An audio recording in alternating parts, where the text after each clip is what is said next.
والدین کو ہمیشہ بیٹیوں کے لیے اچھے رشتوں کی تلاش رہتی ہے۔ میرے لیے بھی اچھی صورت کی وجہ سے کئی خوشحال گھرانوں سے اچھے رشتے آئے، مگر بات نہ بن سکی۔ ایک تو ہمارا گھر 4 مرلے کا اور بوسیدہ سا تھا، اس پر غربت کی وجہ سے میرا جہیز بھی نہ بن سکا تھا۔ اب ظاہر ہے جو لوگ محل نما گھروں میں رہتے ہوں وہ رشتہ کرتے وقت لڑکی والوں کا رہن سہن تو دیکھتے ہیں۔ دوسرا یہ کہ میرے والدین نے بھی کئی اچھے رشتے اس وجہ سے ٹھکرا دیے کہ وہ لوگ غریب تھے اور انہوں نے میرے لیے کسی امیر گھرانے کا خواب دیکھا تھا۔ بالآخر والد صاحب نے سنہرے خواب کی تعبیر ڈھونڈ نکالی۔ ابا جان کے ایک دوست ابرار احمد نے ان کو بتایا کہ ان کے ایک واقف کار دبئی میں رہتے ہیں جس کے پاس وہ کام کرتے ہیں۔ وہ ایک عربی تاجر تھا اور بہت دولت مند تھا۔ وہ پاکستانی مسلمان لڑکی سے شادی کرنا چاہتا ہے۔ اگر تم کہو تو میں اپنے دوست سے بات کروں۔ وہ آج کل اس عربی تاجر کے ساتھ پاکستان آیا ہوا ہے۔ والد صاحب نے فوراً حامی بھر لی کہ ہاں مجھے ان کے پاس لے چلو۔ اگر عربی زیادہ عمر رسیدہ نہیں ہے تو میں اس رشتے کو قبول کر لوں گا۔ یہ عربی تاجر سیر و تفریح کی غرض سے پاکستان آیا ہوا تھا۔ والد دوست کے ہمراہ جا کر اس سے ملے۔ یہ ایک ادھیڑ عمر شخص تھا۔ ابا جان نے فوراً اس رشتے کو قبول کرنے کا عندیہ دے دیا۔ نہ کوئی تحقیقات کی اور نہ یہ کہ بیٹی اتنی دور غیر ملک جائے گی تو اس کی خیر خبر کیسے لیں گے۔ فوراً ہاں کر دی، محض اپنے اس دوست کے بھروسے پر جو اس عربی تاجر کے پاس ملازم تھا۔ چند لوگوں میں میرا نکاح ہوا اور میں اپنے شوہر کے ہمراہ مسقط کے قریب ایک گاؤں پہنچ گئی۔ یہاں پہنچی تو پتہ چلا کہ ایک زبردست قسم کی عورت بطور سوتن میرے استقبال کے منتظر ہے، جس کے 2 بچے بھی تھے۔ ان حالات کو میں نے اپنی قسمت کا لکھا سمجھ کر قبول کر لیا۔ سوتن اتنی تند مزاج تھی کہ میں اس کے روبرو بیٹھنے سے بھی ڈرتی تھی۔ جب اس کو غصہ آتا اپنے شوہر کو بھی کھری کھری سنا دیتی تھی۔ اسی ڈر کی وجہ سے میں نے اس عورت کی ہر زیادتی کو خندہ پیشانی سے برداشت کیا۔ سوچا اب جیون کی ڈور جس کے ساتھ بن گئی ہے تو اس ناطے کو توڑنا نہیں ہے۔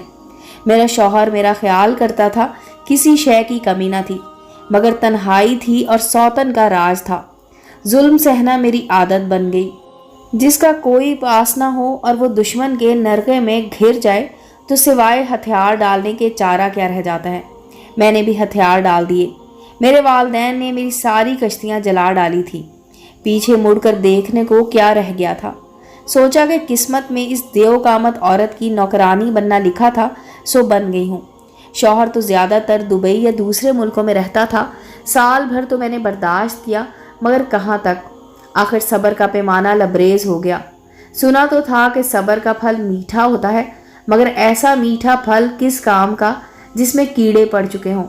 میرا شوہر اکثر کام سے باہر رہتا، میرا واسطہ ہر وقت سوتن سے رہتا جو مجھ سے کام کراتے نہ تھکتی تھی۔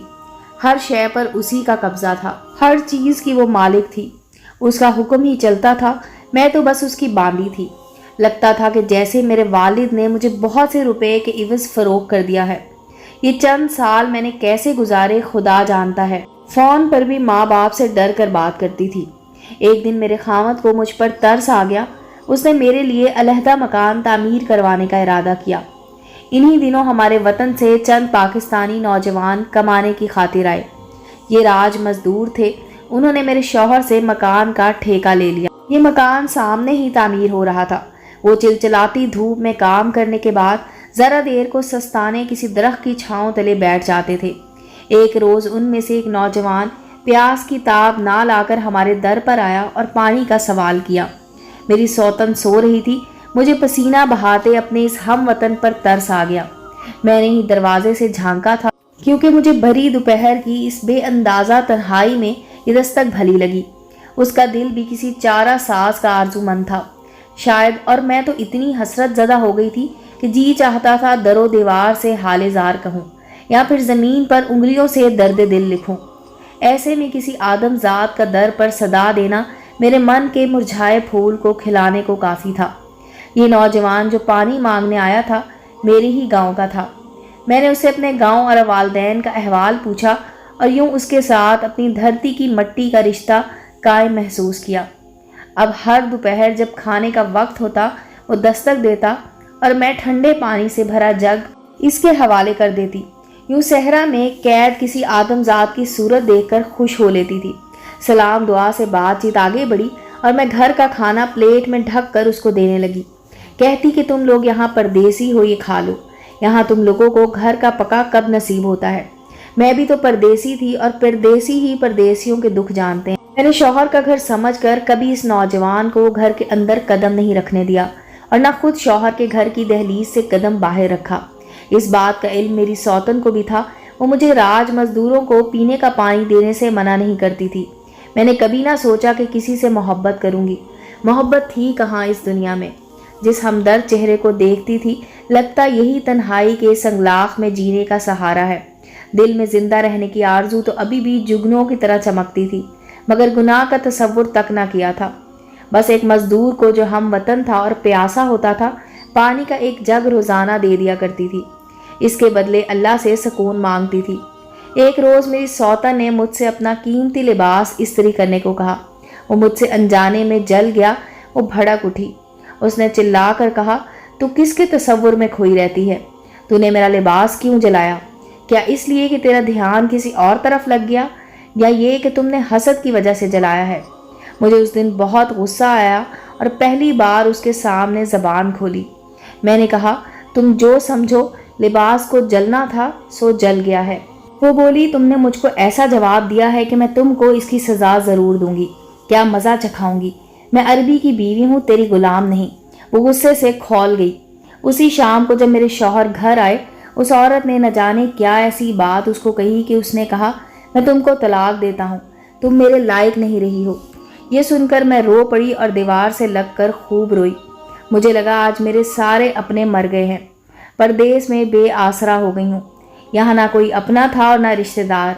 अब क्या करूँगी और किधर जाऊँगी। सारी रात इसी अंदेशे में कट गई।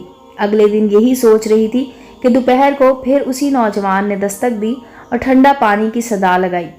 मैंने उठकर उसको जग दिया, लेकिन आज मेरे हाथ लरस रहे थे और मैं रो रही थी। उसने वजह पूछी तो मैंने बताया कि सुबह मेरे शौहर मुझे तलाक देकर चला गया है। उसने मुझे तसल्ली दी और कहा, फिक्र ना करो, जो खुदा को मंजूर था वो हो गया। अगर उसने तुमको तलाक दी और तुमको घर से जाने को कहा तो मैं तुमको सहारा दूंगा। फिलहाल तुम पाकिस्तान वापस चली जाओ। मैं तुमको वहां आकर तुम्हारे वालिदैन से रिश्ता मांग कर अपना लूँगा। अभी तुमको पाकिस्तान जाकर अपने वालिदैन को हालात से आगाह करना चाहिए। शाम को अरबी आया। उसने कहा कि तुम्हारे वालिद को फ़ोन पर इत्तला कर दी है, तुम्हारा खरूज लग जाएगा। तुम तैयार रहना पाकिस्तान जाने के लिए। मैंने किसी रद्द अमल का इजहार ना किया। अपने कमरे में जाकर तैयारी करने लगी। अरबी ने मुझे जो जेवर दिया था, कहा कि तुम अपने साथ ले जा सकती हो। मैं जानता हूँ कि तुम यहाँ खुश नहीं हो, वापस जाना चाहती हो, तो खुशी से जाओ और अपनी ज़िंदगी गुजारो। मैं तुम्हारे लिए इतनी रकम का इंतज़ाम कर देता हूँ कि तुम पाकिस्तान में कुछ साल बग़ैर माली तंगी के गुजार सकती हो। जब मैं पाकिस्तान पहुँची, माँ बाप ने मेरी हालत पर कलेजा थाम लिया। उन्होंने तो बड़ी आरजू से रुखसत किया था।